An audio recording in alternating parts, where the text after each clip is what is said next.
guys, I'm Cody Easterbrook, and I am a moderator for the educational outreach with Flagman team. Okay, 1, 2, 3, eyes on me.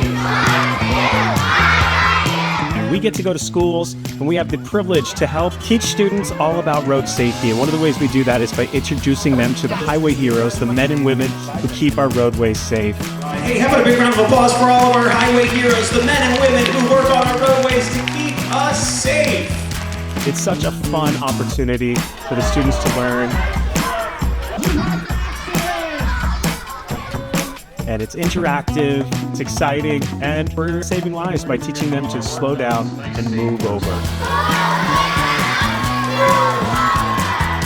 Having a lot of fun with the students today. You guys are the active passengers. You tell the driver what to do.